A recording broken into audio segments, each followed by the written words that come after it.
This is the Digging for Truth podcast, presented by the Associates for Biblical Research, demonstrating the historical reliability of the Bible through archaeological and biblical research.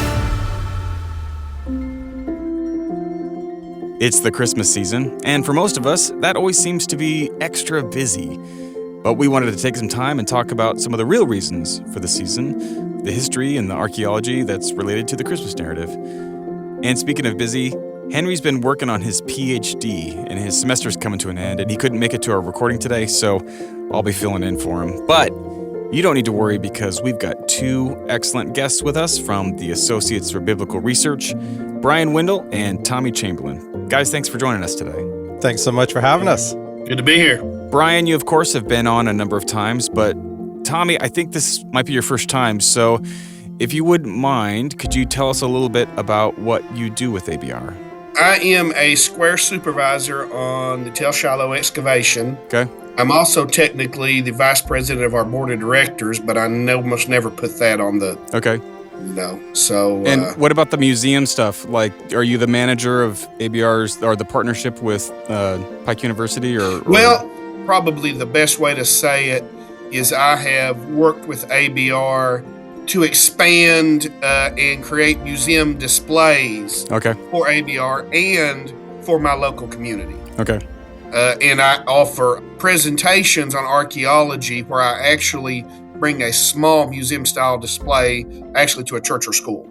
Okay. So I'll bring 30, 40, 50 authentic artifacts and set them up along with the talk I'll be doing on whatever the subject is that day. So we were going to talk today about some of the archaeology related to Christmas, and there's a lot of historical figures in that story when you read in Luke 2 or some of the other passages in the New Testament. And so we thought it might be kind of cool to go through a lot of the archaeology that's related to Christmas and associated with a lot of these historical figures today. So Bryan, where do you think would be a good place to start today? Well, Caesar Augustus would probably be the first part. Whenever I think of the Christmas story, of course, I think of the beginning of Luke. And, in those days, Caesar Augustus issued a decree that a census should be taken of the entire Roman world. This was the first census that took place while Quirinius was governor of Syria, and everyone went to his own town to register. If you have been around church much, you've probably heard those words from Luke chapter 2, verses 1 to 3. And so we thought we'd start there. Let's maybe talk about Caesar Augustus. Tommy, what do we know about Caesar? Well, in the book of Luke, every church play first, you mentioned that I've ever been to at Christmas, you have to start with those verses. And what I like about that is when I hear that and I hear Caesar Augustus's name mentioned, it reminds me what the Bible does in its accounts. Often, sometime, we see a lot of folks in our world, they'll take the attitude of when they look at the Christmas account or the Christmas story, the same attitude they take as maybe Santa Claus, that this is a attractive fairy tale. It's a folk myth, and it's something in our traditions, but they don't really, think it's rooted in history. And it's something that happened a long time ago in a land far, far away. Well, the Bible doesn't start its stories and its accounts with once upon a time. It places them in geography and in periods with certain people from history. And that's how Luke starts the Christmas account. He mentions Caesar Augustus. Now, Caesar Augustus is a famous Roman emperor who ruled between 27 BC, and 14 AD. So this gives us a wide time frame for the birth of Jesus. And when I do my Christmas presentations and we talk about archaeology, I actually often start with an artifact I'll have in the room that you don't usually hear when you talk about Christmas. And it's an artifact that we have got thousands of. And it's Roman coins with the image of Caesar Augustus. Because when we talk about biblical accounts, it's important that we remember we're talking about real people, real places, and real events. So when Luke starts his Christmas account, he starts it with a famous historical figure. He ties it to history at a particular time in our world.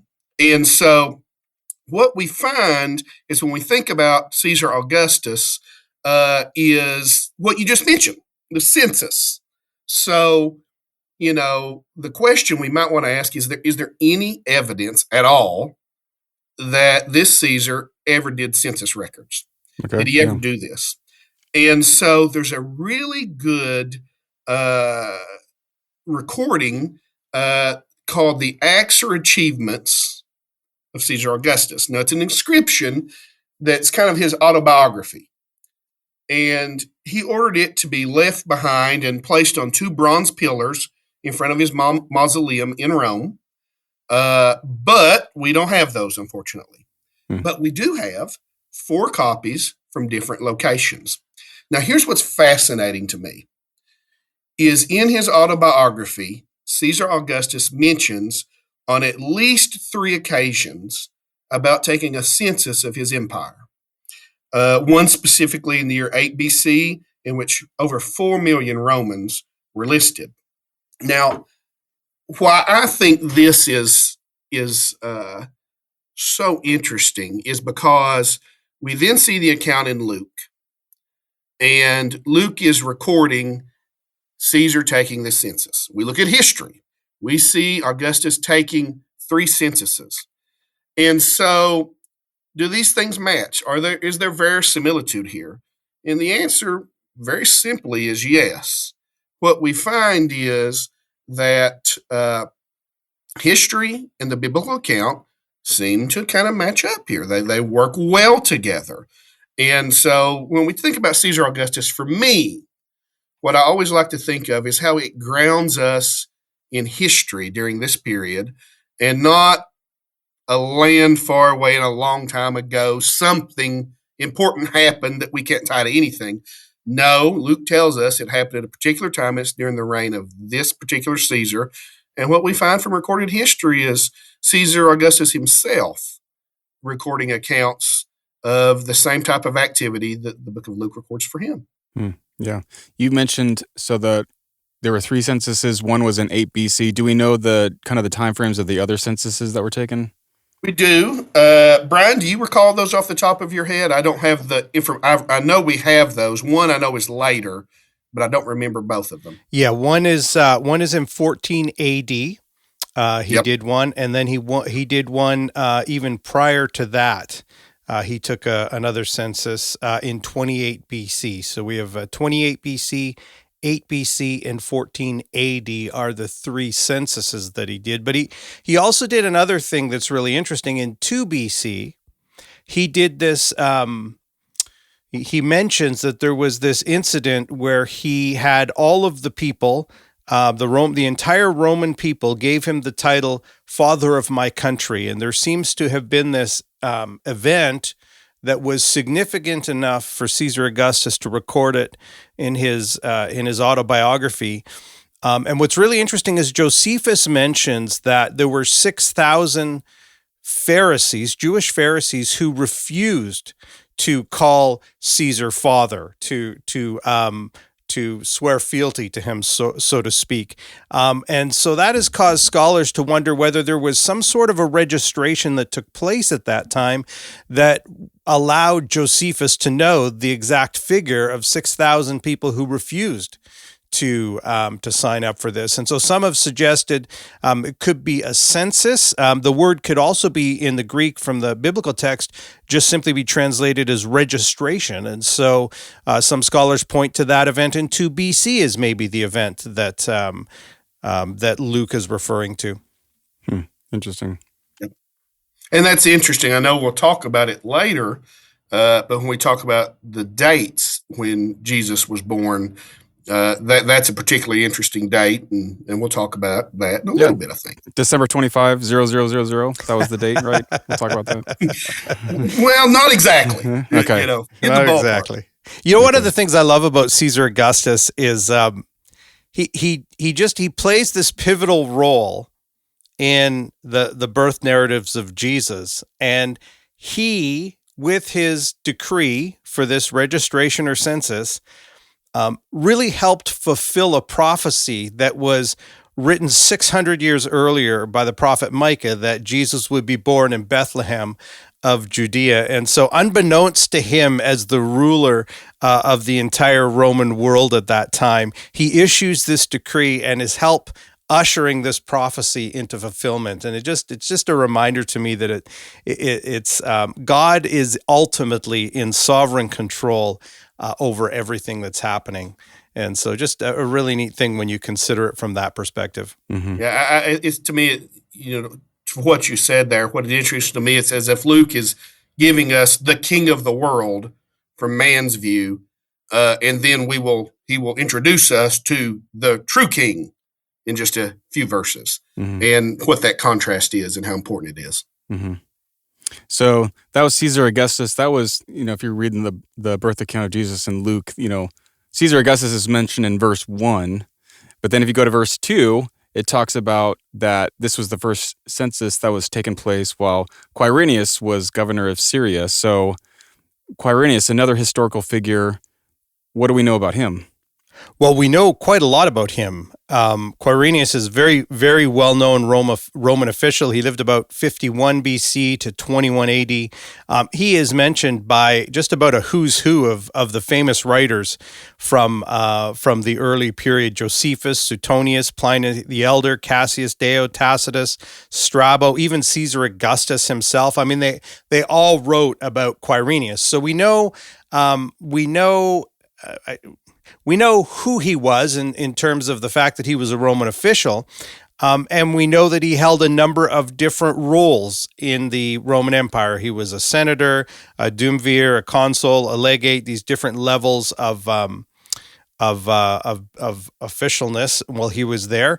And what's really interesting about Quirinius is we know that he was involved in a census, in overseeing a census. So there's a very famous artifact that is called the Q. Aemilius Secundus inscription. It is a tombstone.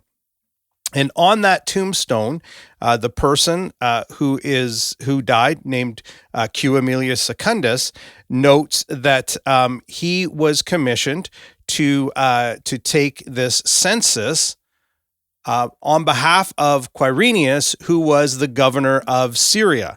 And so really interesting that this all kind of seems to connect with what the Bible says. Now, I should note that most scholars would say that this is probably referring to not the census or the registration of Jesus' birth, but one that took place a little bit later in about 6 AD.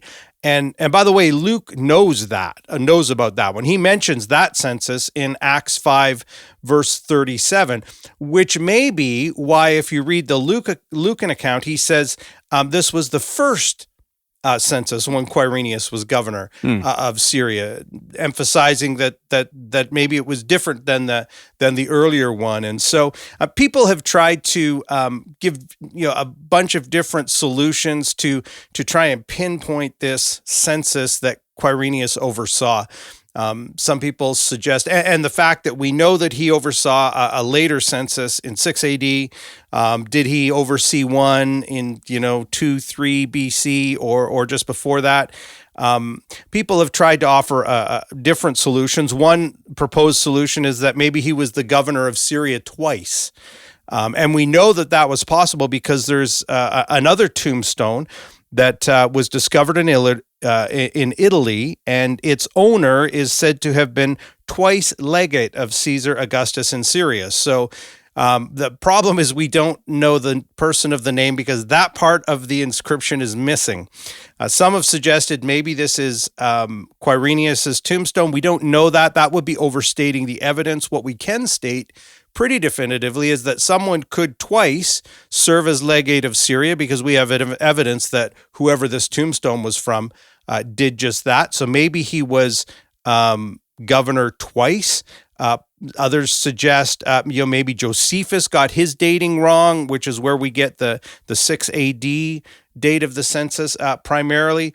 kind of the way I look at it is we fixate sometimes on this word governor or legate of Syria, but that's not actually what the biblical text says. The word that Luke uses is a much more general word.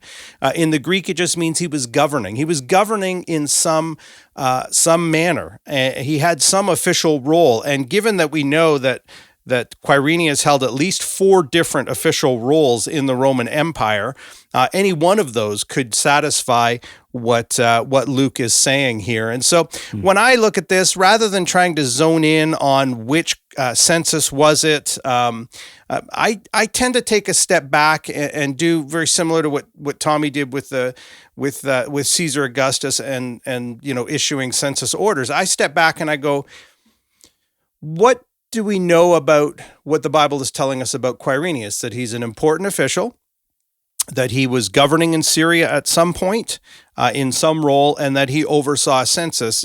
From history, does what we know about Quirinius fit that? Is he the type of person who did oversee things in Syria? Did he have an official role at some point?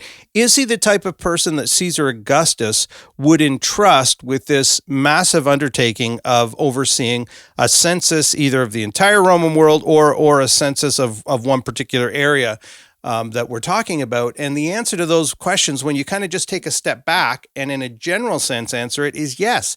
We know that he was an important Roman official, and we know that he oversaw a census at one point. I would suggest, I tend to believe that the 6 AD is probably correct, that he oversaw a census there. And if he did then, I wouldn't be surprised at all if this was not the first one he did, that there was a previous one that Luke is referring to in this particular, in the beginning of the book of Acts, or the beginning of the book of Luke.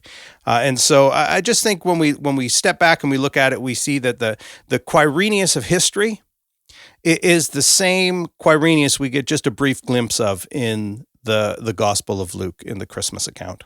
And Brian, a thought on that.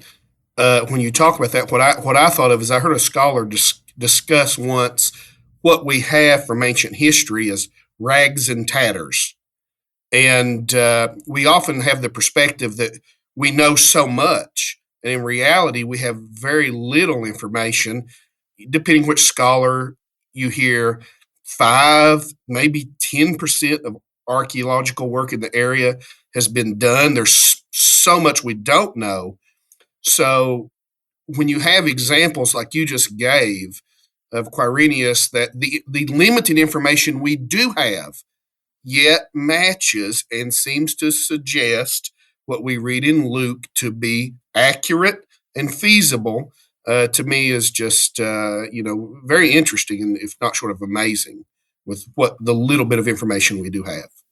Yeah, and to that point, so the great historian Sir William Ramsay noted almost 100 years ago, the only certain dates we have in the life of Quirinius are his consulship in 12 BC, his second government of Syria beginning in 6 AD, and the prosecution of his former wife in 20 AD and his death in 21 AD. Those are the only things we know for certain about his life. And so there's a lot of gaps in his life, even though lots of people wrote about him.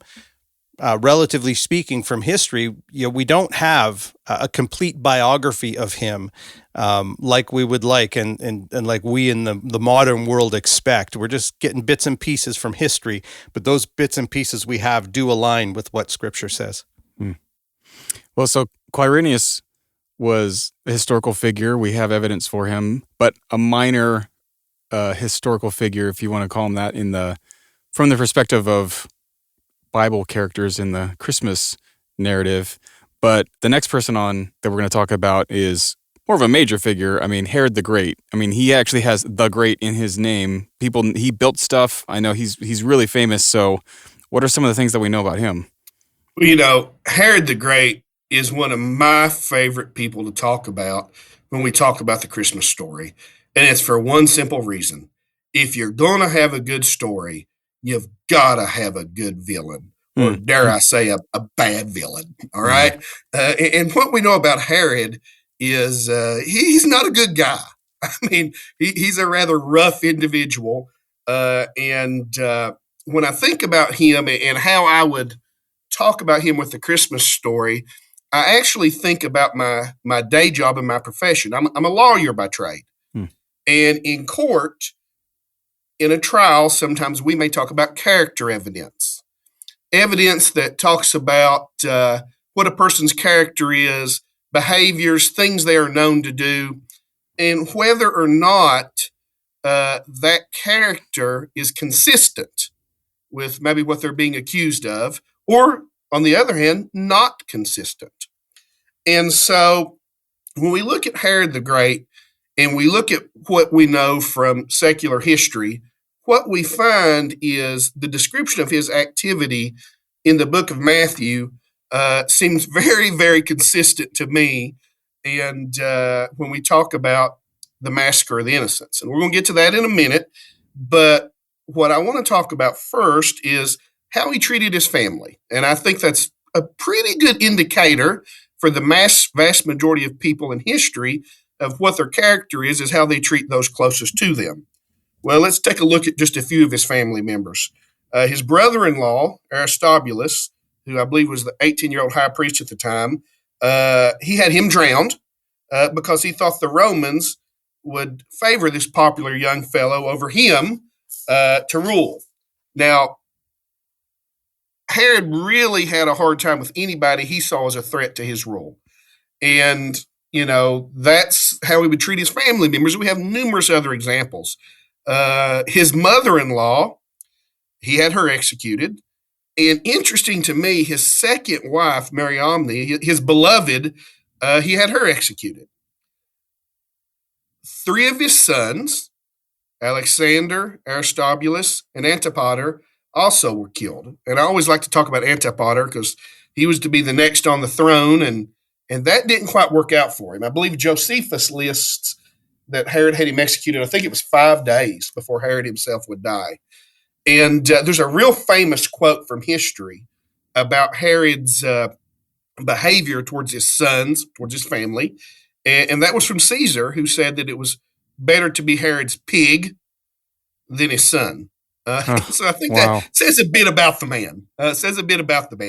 He's a rough character. In simple terms, if he considers you a threat to his power and his rule, it seems very, very clear that he doesn't care to do what he needs to do to remove you and remove that threat. So he's a bloody, violent person. Now, we look at the account in Matthew, and we've got these Magi showing up and saying, where's the new king? Where's the new king of the Jews?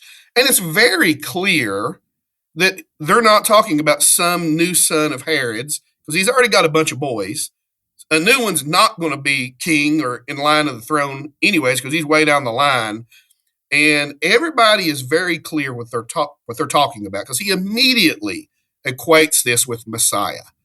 Hey, where's my experts? Where is Messiah to be born? Well, this is where, the famous line now, you need to go to Bethlehem, and when you find the baby, come back so I can go worship him too. Yeah. And I kind of wonder, the look in his eye and how well the Magi were fooled or maybe not fooled by that.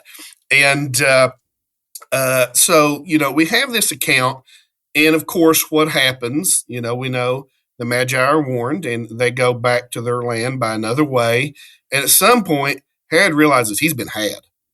And when he realizes he's been had, he's not a happy dude.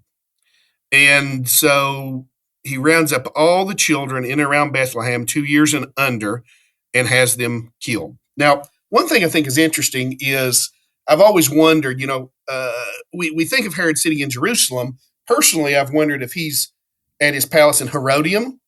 And I think about the Magi, and you've got this palace that the first time I visited, I was standing up at the top, and my archaeology boss, Dr. Stripling, walks up, puts his arm around me, and points to a village, a town or a city in the distance, and says, "Tommy, do you know what that is?" Well, you never want to look dumb in front of your boss. I don't care if it is volunteer work.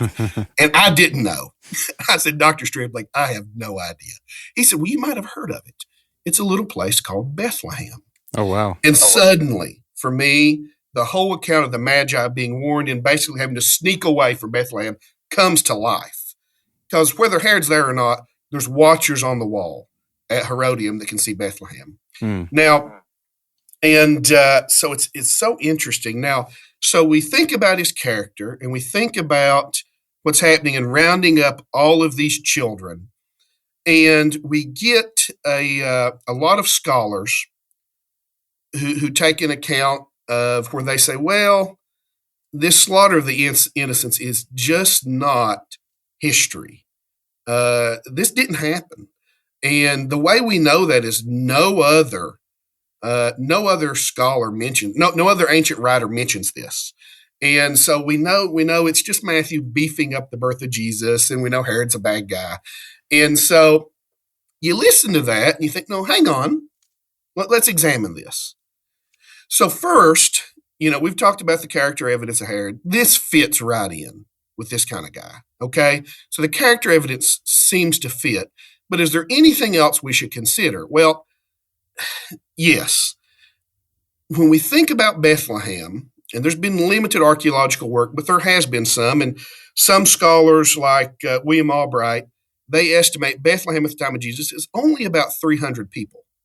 So when we think about the size of Bethlehem, maybe a person listening was like I was growing up, and I thought about these babies being rounded up, and we're talking about hundreds or thousands even. And that's just not the reality. Now, depending on which scholar you listen to, the number can vary, but it's very small. But it's probably around a dozen or less. Wow. And when you realize the situation, the way I always think about it, explain it is a dozen peasant children from a backwater village doesn't mean squat to a Roman historian.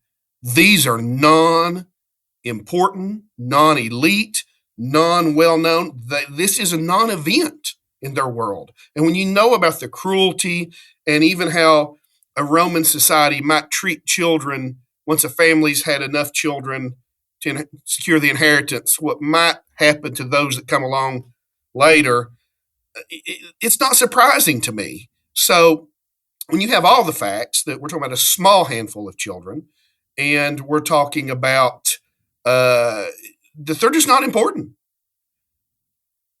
To me, it's not surprising.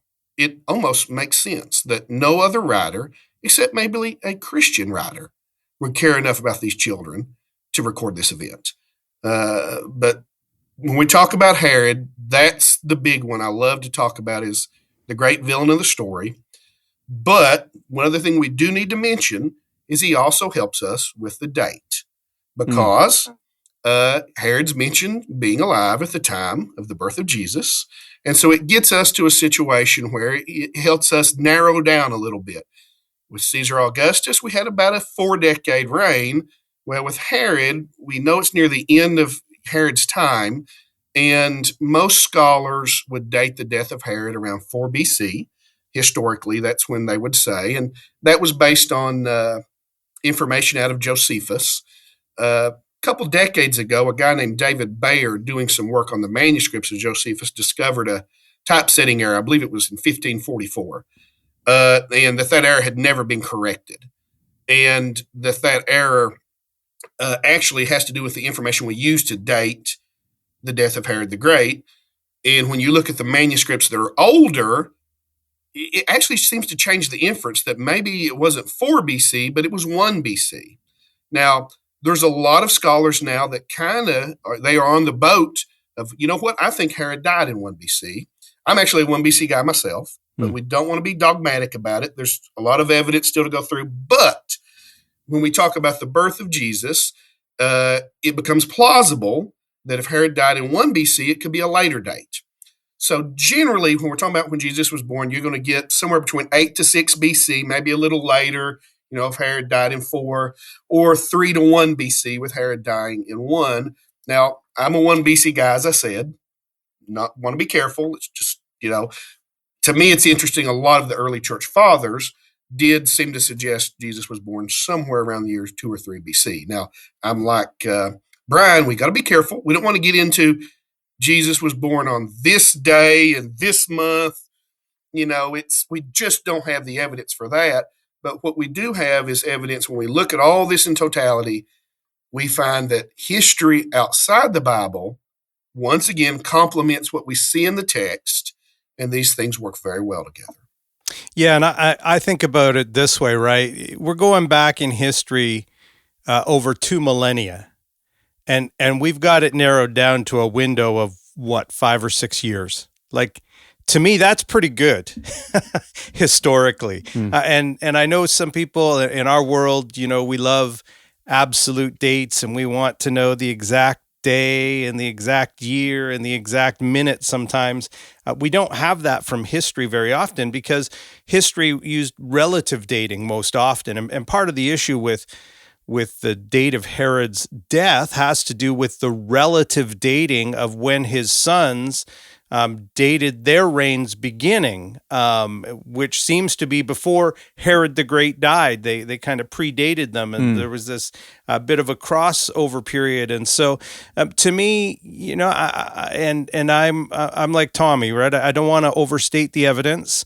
But I think, we're getting it down to within, 5 or 6 years after 2 millennia. That's pretty good. We're getting it into a good window of that seems where all the evidence seems to align. And I think that's pretty good. The other thing I would state is this, people who suggest that there's no evidence of the slaughter of the innocents by Herod the Great, and then suggest that because there is no evidence, it didn't happen, or that the Bible can't be trusted, are committing a logical fallacy. It's the argument from silence. And if there's one thing I've learned about biblical archaeology in particular from many years of studying is that it doesn't take long before something is found. I mean, we think of other historical figures in history, Belshazzar from Babylon or King David, and people once suggested they were mythical figures because we had no evidence. And then eventually evidence does arise through archaeology that proved their existence and things that the Bible explicitly states about them were true. And so I want to be careful. I think it was Kenneth Kitchen who had the maxim, the absence of evidence is not evidence of absence. And so just because we don't have a specific event described in history, I think Tommy's right on. I don't think the number of boys, as tragic as any boy being killed at that period of time was, I don't think it was the massive numbers that we sometimes read into the text. And so, but just because it's not mentioned doesn't mean it didn't occur. There are lots of things through history that happened that we don't have evidence for, but that doesn't mean they didn't happen. So we just have to be careful that we don't, neither do we oversell our position, nor do we just dismiss it because there's no evidence. We don't want to commit that logical fallacy of silence, this argument from silence. Yeah.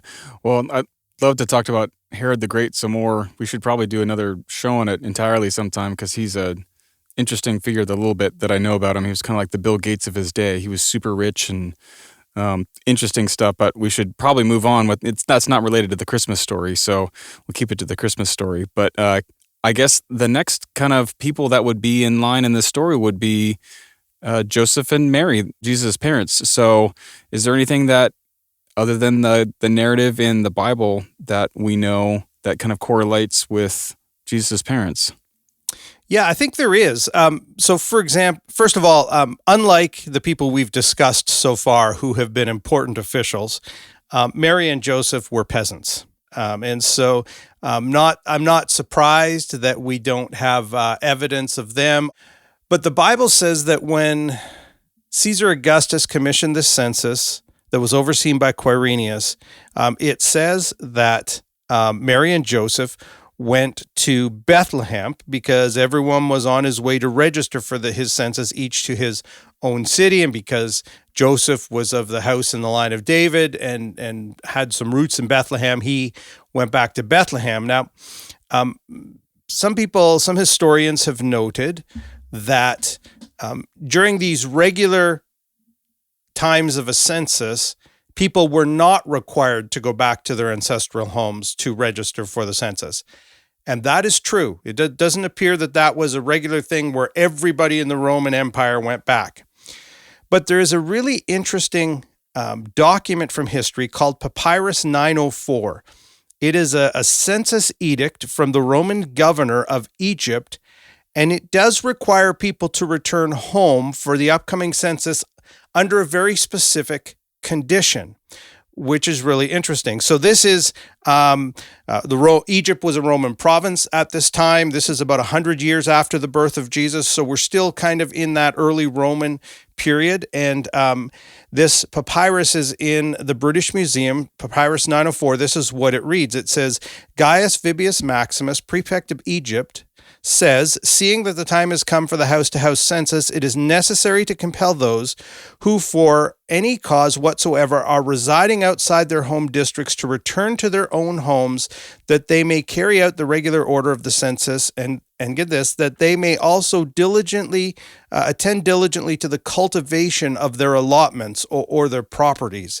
And so right away when scholars saw the wording of this, it was so reminiscent of what Luke had recorded that the tie was very quickly made to the Christmas story. But I would suggest that this is where the tie is in to Mary and Joseph.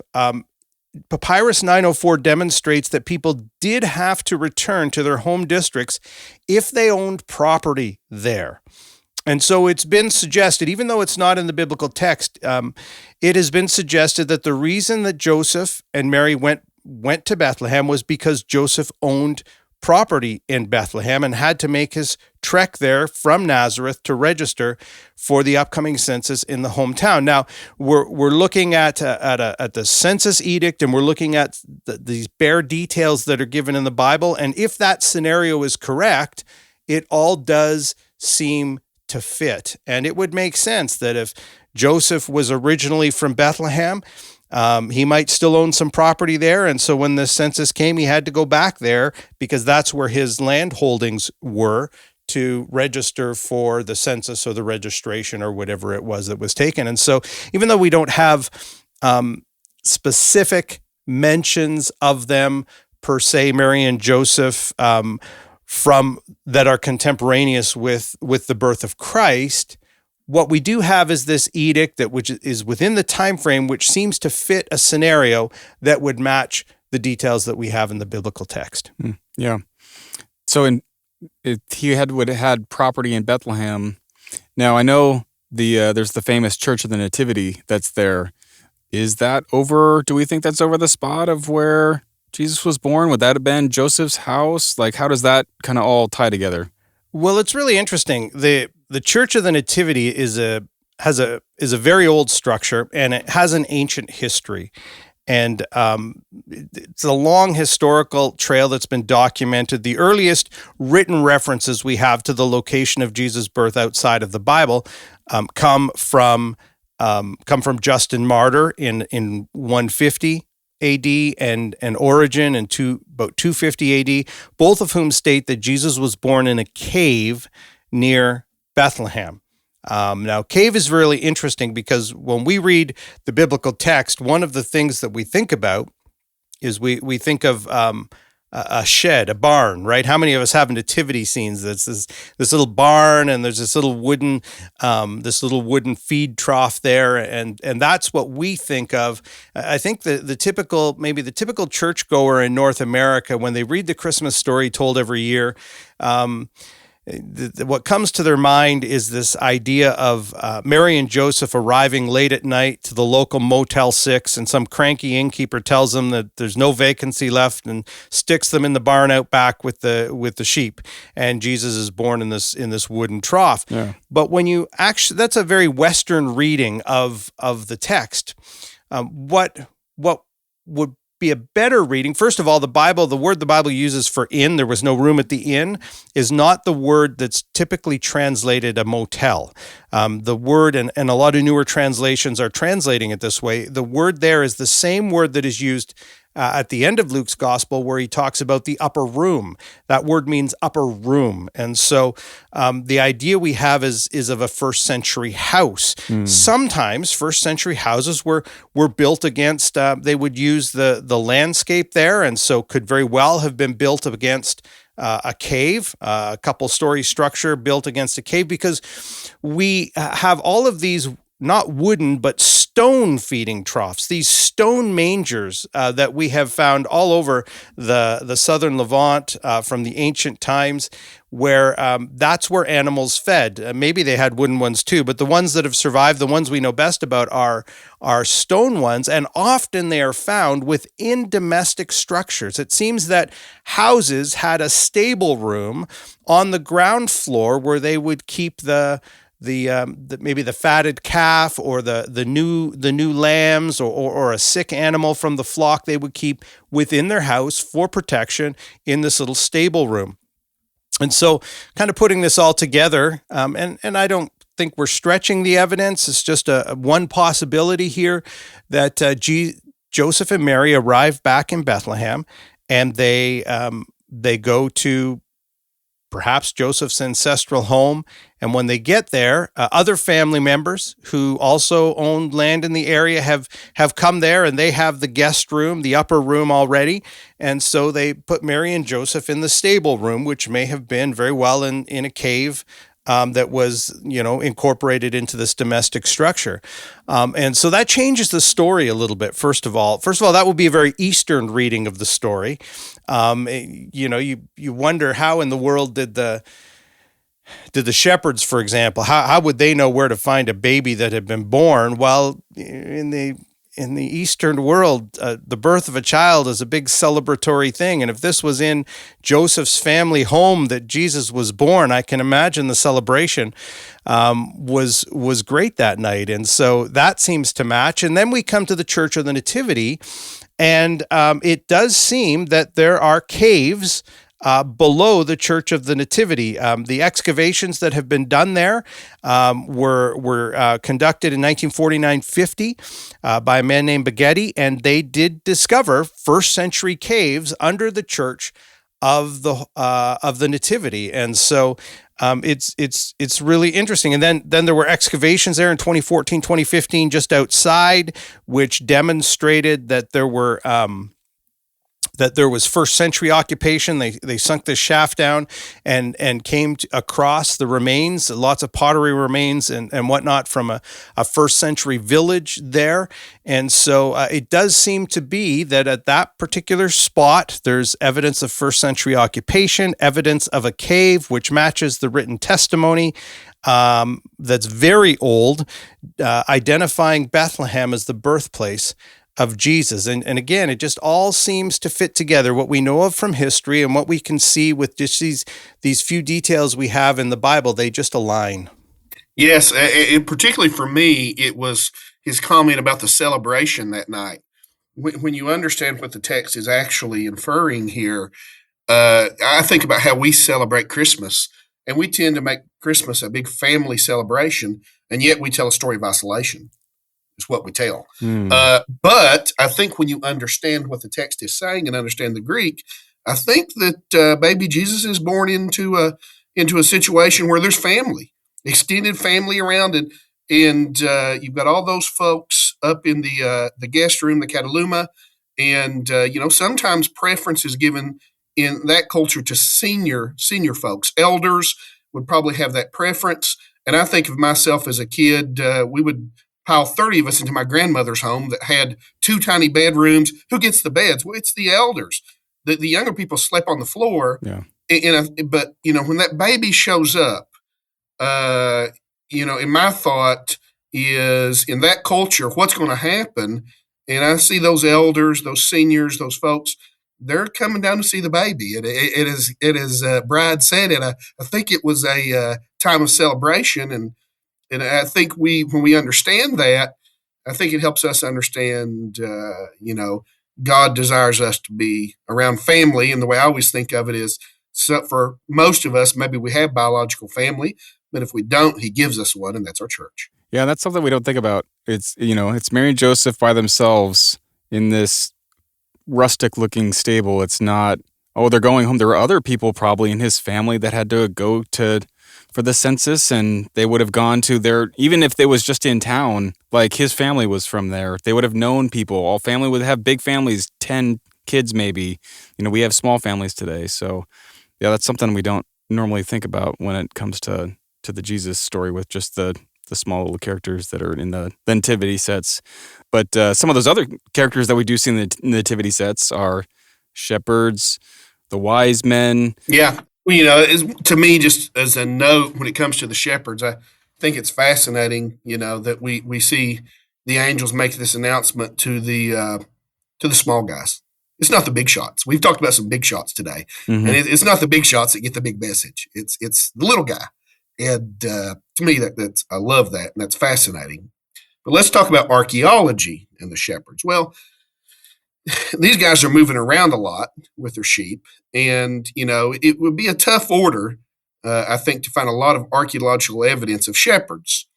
But what is fascinating is when we do take a minute to kind of look and see, do we find any information from the ancient world that may relate to these shepherds? There is something that we can look to.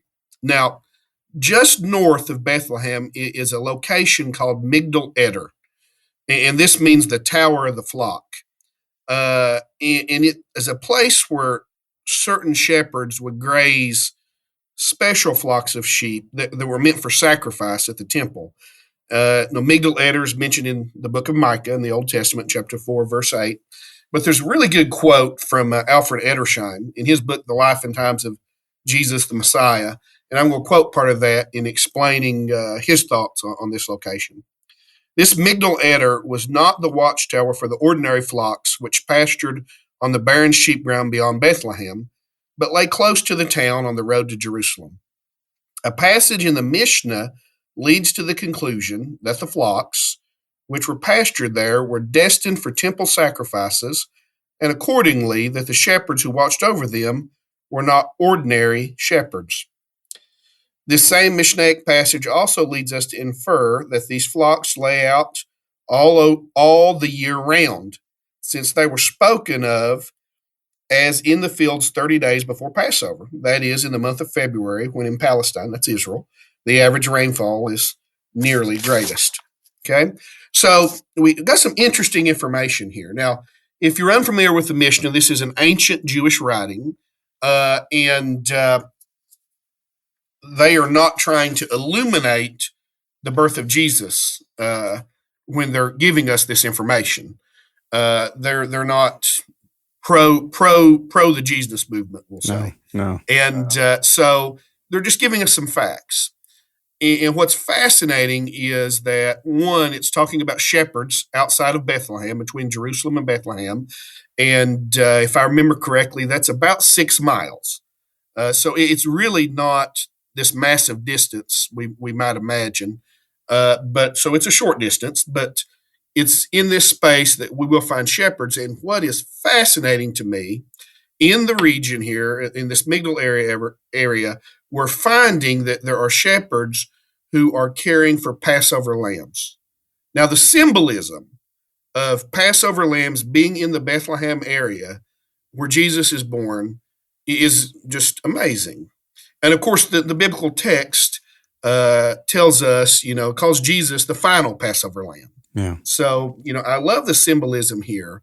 But when we look at this, I think it's interesting that yet again, we can look at an example in the text written by Luke talking about these shepherds, and we can find something from the ancient world that confirms this type of activities happening in this region.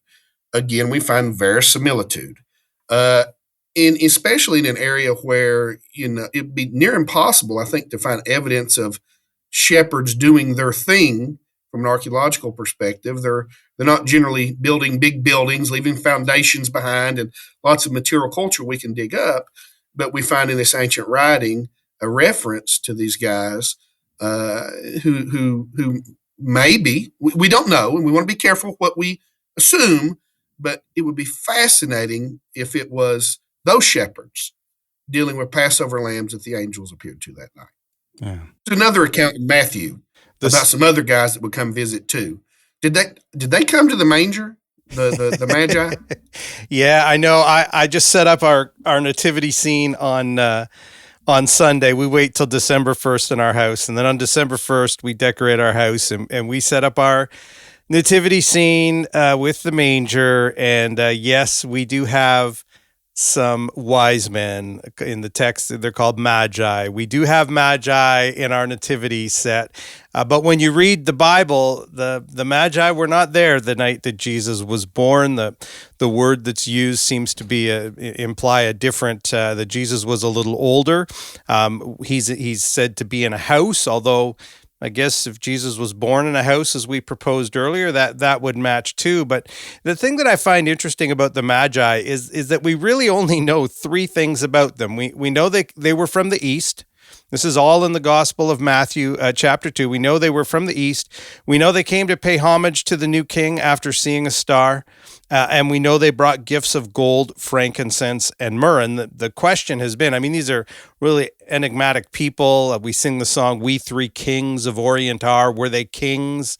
I don't think so. That's a much later tradition from the Middle Ages that calls them kings and gives them names and that sort of thing. And as people have tried to figure out who were these wise men or these Magi, some have said, well, maybe they were Babylonian astrologers or Persian priests. The problem with both of those suggestions is that there was no Babylon and there was no Persia at the time of Jesus. If you know your history, the Babylonian Empire fell to the Persians Empire fell to the Greeks to the Romans, and so on.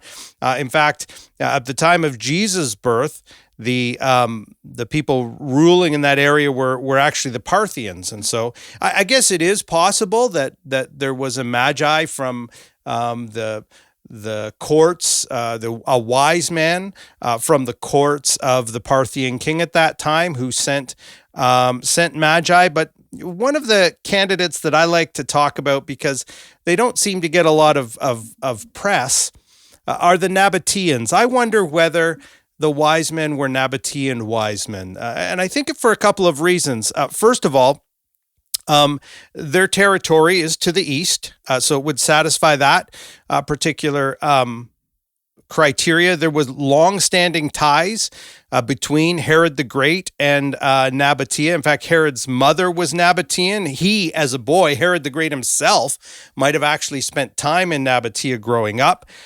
They were great traders by the time Jesus was born. And so given the fact they traveled great distances, particularly through the heat of the desert, they probably traveled a lot at night and had a good grasp of astronomy. A new star certainly would have caught their attention. But it comes down to the gifts, I think, is to me the clincher.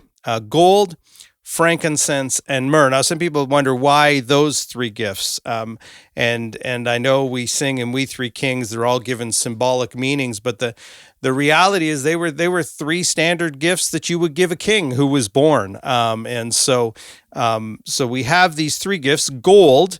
What's really interesting is that there are some great quotes from ancient history that talks about the fact that Nabateans had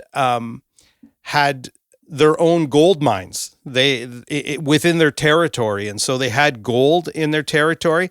They at the time of Christ's birth had a virtual monopoly on the frankincense. If the Magi were not the wise men, if they weren't Nabatean, it's almost 100% guaranteed that the incense, the frankincense they brought, came from the Nabateans, and because they almost all the frankincense at that time was Nabatean frankincense, and then we have myrrh. We all along what's called the incense trail, which was an area that the Nabateans knew well. This trade route where they moved spices and incense and ointments.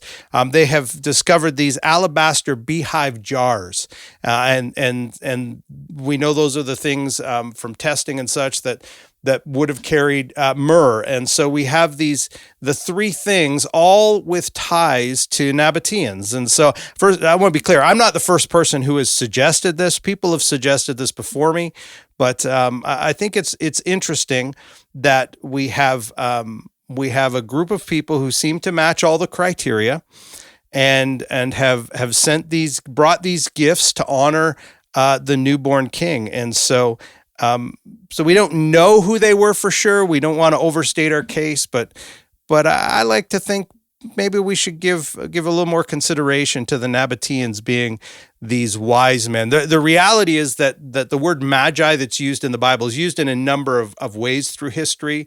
It was an ancient tribe from the area of Babylonia. That's true. But by the time of Jesus, it had come to mean people who were magicians or diviners or wise men, often in the courts of kings. And so maybe these were wise men sent from the courts of the Nabatean king Augustus IV, who was reigning at this time, the time that Jesus was born. Maybe that's who the wise men were.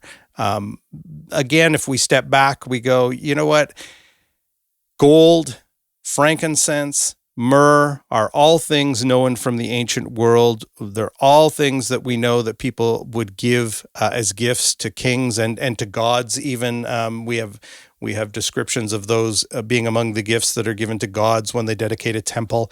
And so really interesting when you consider that Jesus came. He was both a king, but he was the Son of God, and we believe very God himself when he was born. And so he was honored as such in the ancient tradition by the wise men who came.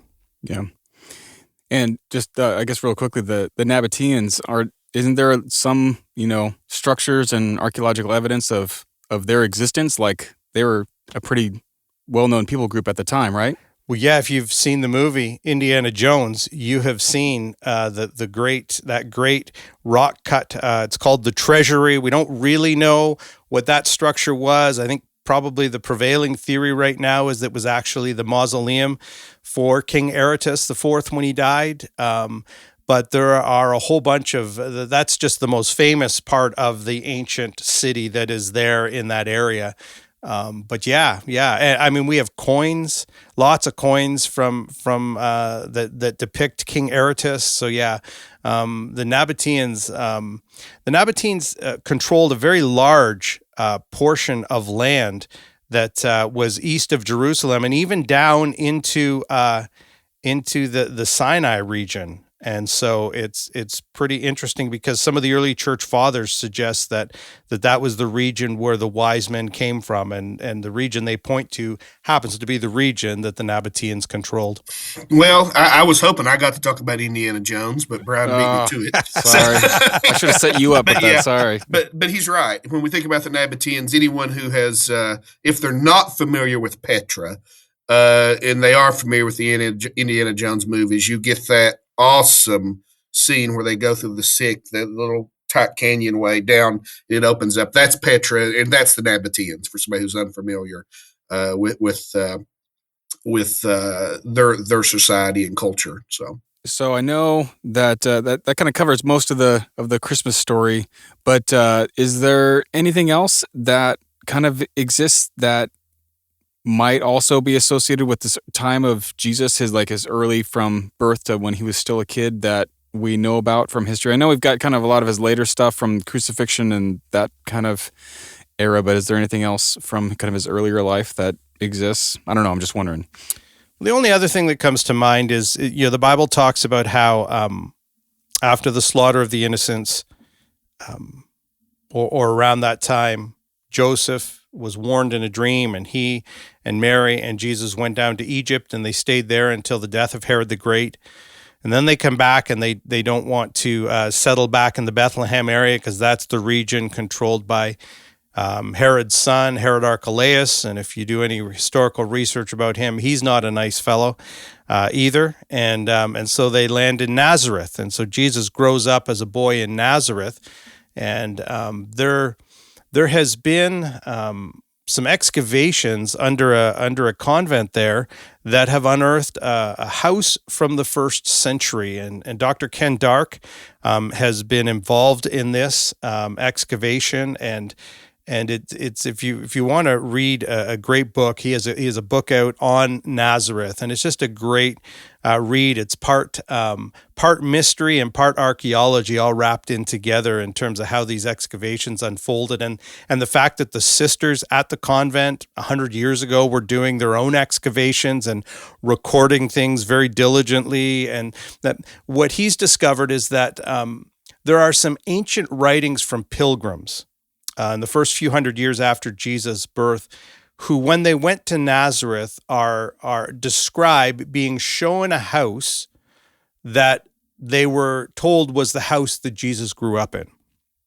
And Dr. Ken Dark, who's done the excavations in Nazareth, points out that there is evidence that the house that is under this convent matches the clues that we have from these ancient writings of the pilgrims.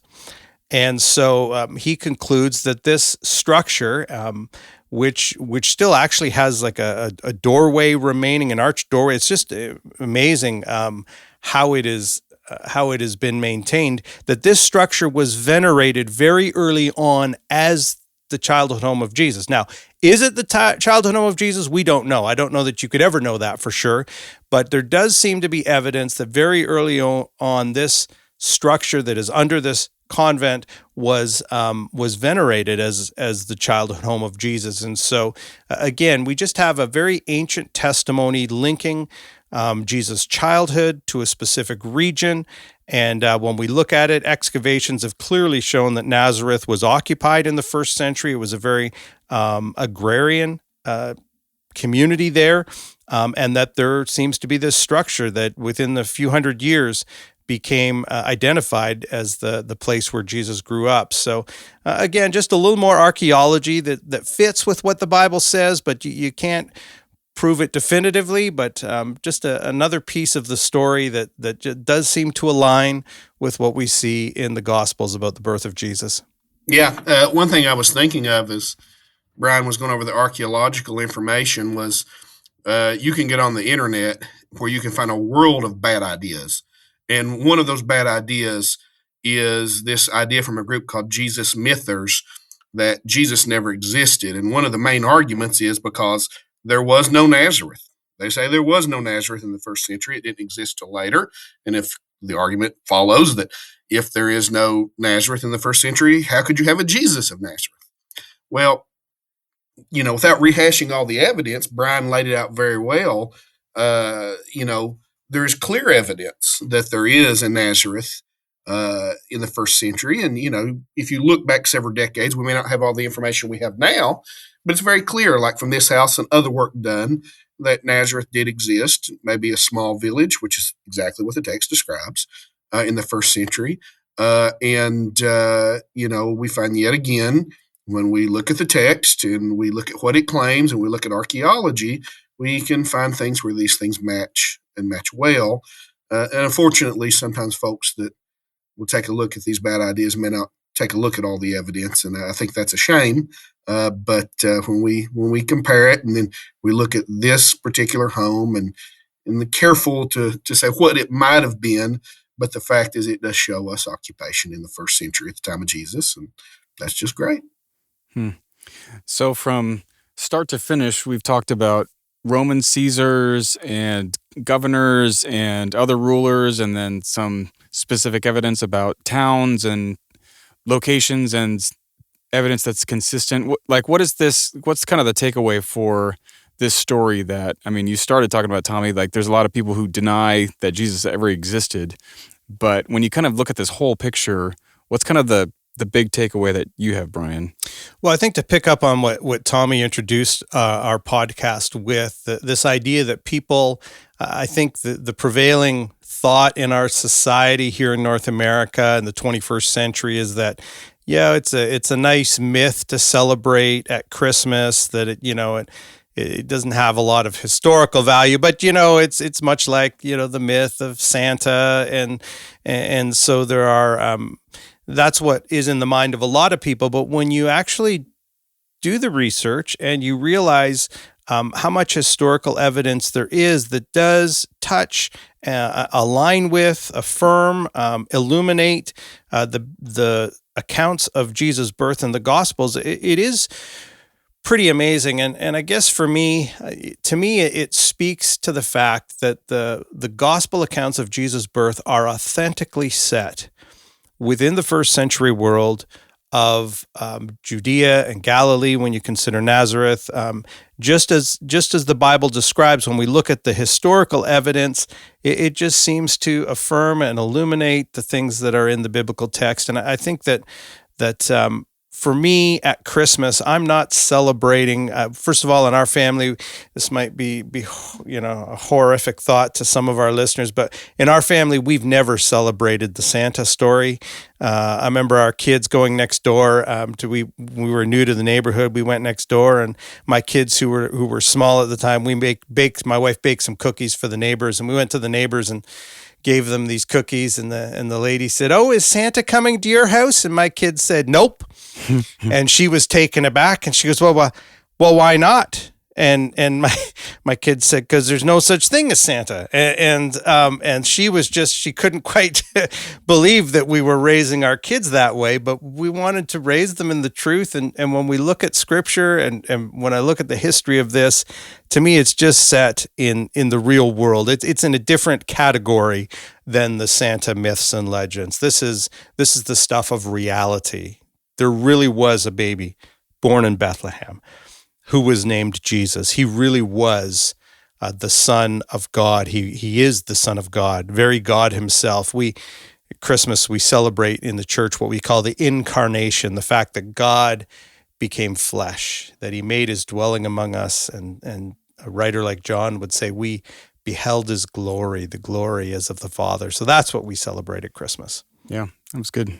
Any other thoughts you want to add on to that, Tommy, or Very briefly. Did Bryan close it? Bryan summed it up very well. What I would say is that when we take all that evidence and we start stacking it up, it reminds us what we find consistently throughout Scripture: real people, real places, real events. And the evidence is of an amount that when you think about it, it tells you that your faith is reasonable and you can put your trust in it. Amen. If you're interested, Bryan Windle has a few articles on his website, BibleArchaeologyReport.com, where he shows pictures of the stuff we talked about today and others with more detail, so we'll put a couple links to those on the show notes. But that's all we have for today. Have a Merry Christmas. Digging for Truth is a presentation of the Associates for Biblical Research. To find out more about ABR, just go to BibleArchaeology.org.